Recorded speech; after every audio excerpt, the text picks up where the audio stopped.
What is going on, guys? Welcome back to the Sports Lovers. I am Ben Jones, and today I will be recapping the released SEC East and West Division preseason predictions released by ESPN earlier today. Sorry I messed that up. In case you guys haven't seen it, these rankings are a little bit different, a little bit unusual, but hey, at the end of the day, it's ESPN. Hopefully they know what they're doing. I don't think they know what they're doing on a few of these, but it's fine.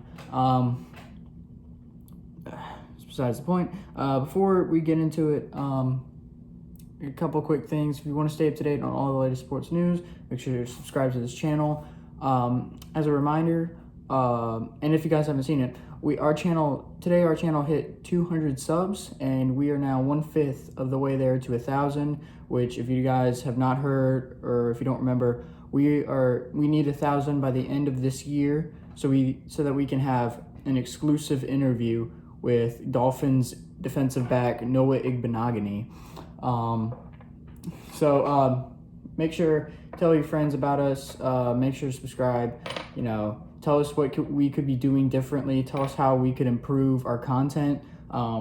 We need some suggestions, guys. And we really want to get this interview done. We want it to happen. So make sure to subscribe. Tell your friends. Give us feedback. We would appreciate it. Now, let's get into these rankings. I'm gonna go by division here, and we'll start from the East. We'll work our way up, and let's just get into it. So in the East, in last place is Vanderbilt, going at 4-8. Yeah, no, I mean, they're fine there. It's Vanderbilt. That's where they should be. They don't do anything in the SEC. They should stay there. Missouri, they're supposed to go 5-7. Same with them. That's where they should be. Now Florida, 5-7. Florida, I believe, finished like 6-7 last year, so slight decrease. Obviously, they lost Anthony Richardson. That was their most important player. I don't even know who their quarterback is this year, but they're not going to do anything special. They were terrible last year. They're going to be terrible this year.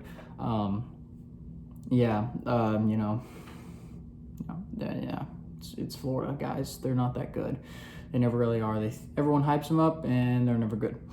And that's been the case for the past few years now.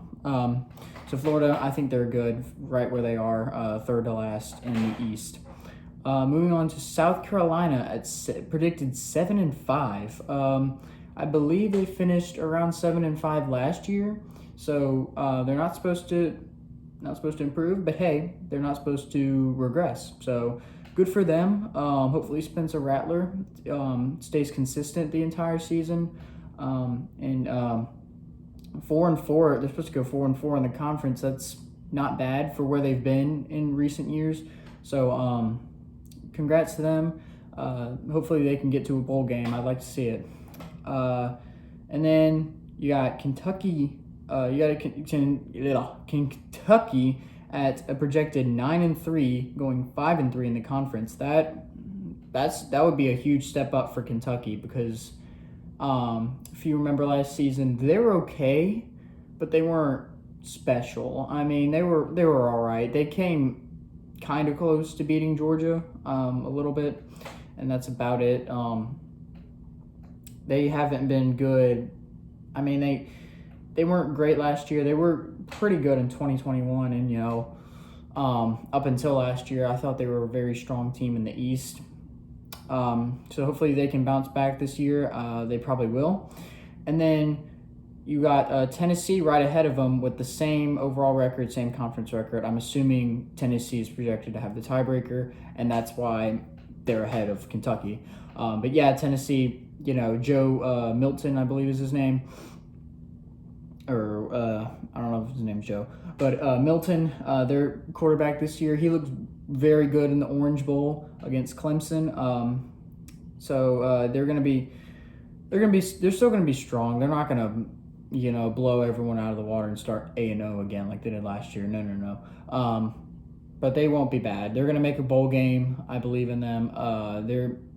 their football program has somewhat, come back. I think now, based off of last year, they did very strong, and second in the conference is not bad, especially when you have Georgia, who's obviously number one, projected to go undefeated. Everyone keeps talking about the Carson Beck guy. Yeah, okay, sure. He might be very good. He probably is very good, but he barely played last year. You can only hype him up so much. I don't know. I don't know. They still obviously have the best supporting cast in the SEC. It's not even close. Their defense is still blows me out of the water. They still have a great receiving core that can now be used, probably can be used to their full potential because they have a good quarterback and not a guy who's drunk and bangs on doors at 3 a.m. So, they're 12-0, first in the conference. They probably won't go undefeated. I feel like someone will upset them this year, but only time will tell. They're still going to finish first anyway. It doesn't matter. But that's it for the East. And moving on to the West, unfortunately, Auburn is projected to go 5-7 and 1-7 in the conference. I strongly disagree with that. I know that's bias. I don't care, but I don't understand how they can pick us at the same record last year when we have Hugh Freeze, who's a proven head coach in the SEC. He led Ole Miss to a bowl game 4 out of the 5 years he was there, and I don't understand. I really don't. In 1-7 in the conference, that's the thing that hurts the most. We played Vanderbilt this year. That's probably who they think we're gonna beat. That's probably, they probably think that's gonna be our only SEC win. I just don't see it. I think we make a bowl game, at least a bowl game. But 5-7, I just don't see that. Yeah, we may not have an astounding amount of talent like the rest of the teams in the SEC, but we're going to make a bowl game. I just don't understand. I don't agree with that at all. But enough complaining. I'll just hope that we prove them wrong and, be mad at that ranking for now because it's going to be wrong by the end of the year. Moving on, Arkansas. They're supposed to go 6-6 and finish 2-6 in the conference. Arkansas, they're an okay team. They obviously beat Auburn and nearly beat LSU last year. I think Arkansas, they're still kind of the mid team in the SEC. Yeah, they've had a few good years. 2021 was a really great year for them. This past year, not so much, but they're just kind of there. I don't know really what to say. I don't know. Moving on to Mississippi State. At 7-5, they're supposed to go 7-5, 3-5 in the conference. Same with Mississippi State. They're Mississippi State. I don't really know what to expect with their new coach. Obviously, since Mike Leach has passed away, my condolences go to Mississippi State fans. We have no idea what to expect from their offense. But usually Mississippi State, they always do this. At least one game every year, they hang close with a big team. They don't always win, but they seem to come pretty close. I don't know whether that be Bama, Georgia, whatever. They seem to nearly beat a top SEC team. They almost beat LSU last year. They're 7-5. That's still not a bad year for them. They should take that and just run away with it. Moving on, their in-state rival, Ole Miss, is supposed to go right in front of them at 8-4 and 4-4 in the conference. Guys, to me, I just think Ole Miss are frauds. Their football team they've been proven frauds every year. They start off amazing. Everyone thinks they're so good, and then they get embarrassed by somebody. And I mean, they're the Cowboys of college football, or at least of the SEC. They get hyped up every year. It's them and Texas A&M, who I'll get to in a minute, but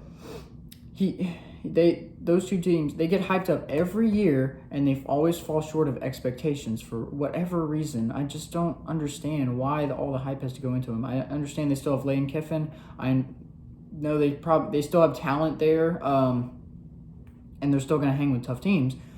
I just don't understand why people have to give them so much hype. I don't know. But anyway, 8-4, 4-4 in the conference. That's about where they were last year, right? I think so. Yeah, they're not supposed to improve. They're not supposed to regress. Take that. You should be grateful for that, Ole Miss fans. Moving on, as I mentioned, Texas A&M is right ahead of them. 9-3, 5-3 in the conference. I'm gonna be mad here for a second.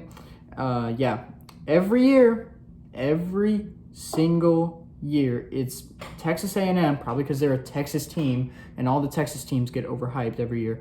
They get too much hype every year, and they fall short of expectations. Look where they were last year. They started off, as the number 6 team in the country, and then by the end of the year, they finished 5-7. I don't care that they beat LSU in the end. I don't care. They fell short of expectations is the point.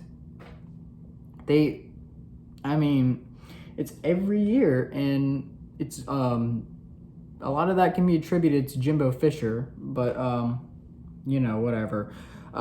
They're not gonna be that good. I'm calling it right now. They might make a bowl game. I think they will. They're not finishing 9-3. They're not. Whatever. Anyways, moving on to, this is going to shock you. Bama at number 2. They are projected to go 10-2, 6-2 in the conference. Yeah. I thought, when I saw these rankings, I thought the same thing. I did not think that Bama was going to be projected to finish second in the West for the second year in a row.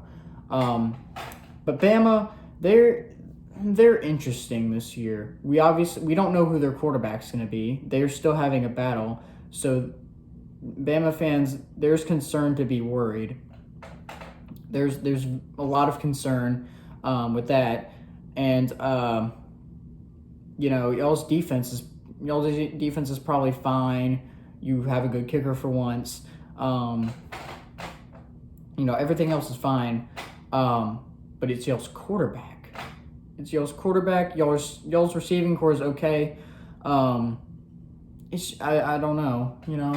It's going to be difficult to see how Jaden Milroe or whoever starts, is going to fill the shoes of Bryce Young. I just don't know how y'all are going to live with that. Sorry, I heard a car horn outside. But yeah, Bama 10-2, that surprised me. And there's only one team left I have to mention. Team that man played for, right there, Joe Burrow. That's a Joe Burrow poster. I showed it in my video the other day. It is my LSU Tigers, projected to go 11-1, 7-1 in the conference. Yep. Projected to win the West again. Yeah. I'm surprised ESPN gave us so much love. And based on looking at our schedule, actually I'm gonna get to the schedule in a second. I'm gonna talk about the team. Jaden Daniels, he's going to improve as a passer. He has nowhere to go but up. He was fantastic last year. with his legs and somewhat with his passing, but he's got to improve on his passing. I think he will. Our running back room is strong. We got a lot of new recruits. We beefed up the O-line. Defense has gotten a lot better. We still have Malik Neighbors there as our wide receiver number 1, catching passes. So our team is fine. Our team, well, we still have a lot of expectations going into this season. But, looking at our schedule, you wouldn't think that we'd go 11-1. You wouldn't think that we'd be projected by ESPN to go 11-1, because we play Ole Miss on the road, might be a trap game. Play Bama on the road, might be a trap game, but that's going to be a tough game. And then you got Auburn, you got A&M, Mississippi State, Arkansas. The usual SEC bunch, but and then season opener against Florida State, that'll still be tough. Yeah, Florida State, yep, they did good last year. They obviously beat us. We're going to get revenge, I think. But, hey, 11-1, I'll take that from ESPN. Even if they're way over their heads, I don't care. I'm glad that they have that much confidence in us.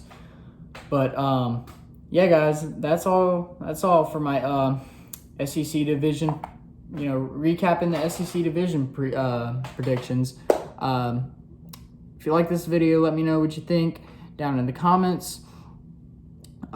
Subscribe, and just as a reminder, please tell your friends to subscribe to us, just so we can get to 1,000. We really, really want this to happen. I mean, if you met an active NFL player, if you got the possible chance to meet an active NFL player, wouldn't you want to work toward that?